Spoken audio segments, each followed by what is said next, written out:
Now we're going to talk about electricity in agriculture. Now, there's been very little work done on this on the whole, of putting a compilation together of how this affects every part of agriculture, from nutrient uptake to biological activity to the magnetic fields which affect DNA construction and how they turn on and off.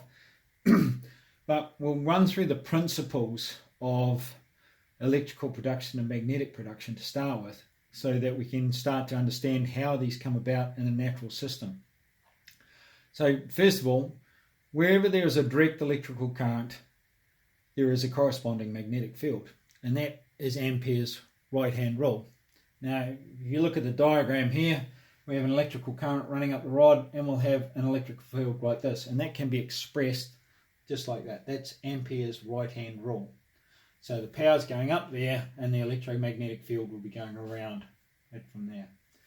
Now we also see that Faraday's law in physics, when magnetic flux changes, an electromagnetic force is induced. Now, if you look at the Earth spins at 1800 miles an hour. So really it is a electrical motor. It induces both an electrical currents and magnetic fields. So they're corresponding between each other. And not many people actually have put any credence to this or have understood the natural forces of Earth, because as you get closer to the poles, the magnetic field increases, and it also has a much higher electrical current. And as you come closer down to the equator, what happens is the electric field drops significantly, and so does the magnetic Gauss. Now, overall, they talk of Earth having a magnetic Gauss, which is a magnetic field of around 4 Gauss. But like, if we look at, say, New Zealand here, we would be situated about here on the Earth, and from the top of the North Island to the bottom of the South Island, the Gauss changes significantly. It can change from about 0.35 to the top of the North Island down to 0.6 Gauss in the bottom of the South Island. So there's a significant change in magnetic fields as you get closer to the poles.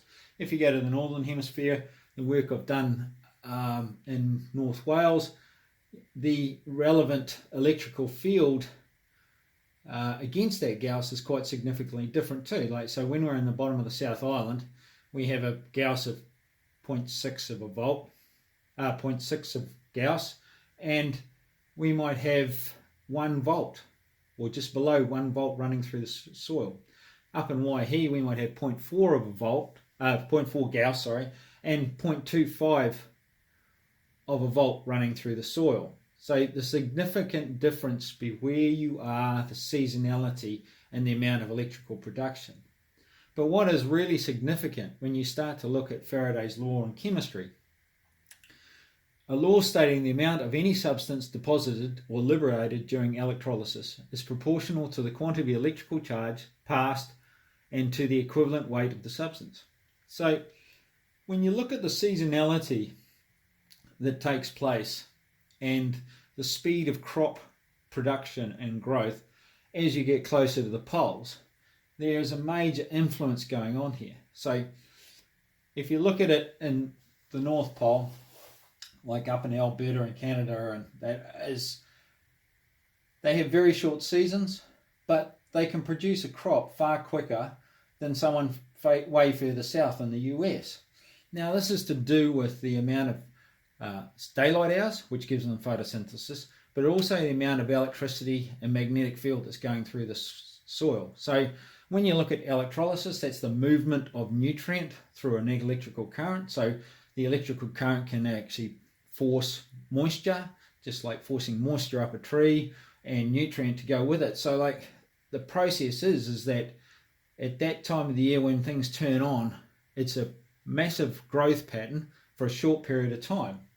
Now that's the same in the ocean as well. And if you look at it, when you come out from the poles defrosting more or less as they go into spring, there's a huge boom of algae growth, cyanobacteria, leading to krill, smaller fish, herrings, going up the food chain. Now, that boom is not down to temperature, because it's still damned cold. I mean, the seawater can still only be 1 or 2 degrees, but the electromagnetic force that is going on at that time has a massive effect on what's actually being produced. So we need to take into account the Earth's natural systems and then see in agriculture how these systems implement and can be implemented more for our own benefit, and see how they've been destroyed or damaged, and how we can actually put them back and do a significantly better job in agriculture than what we're doing now.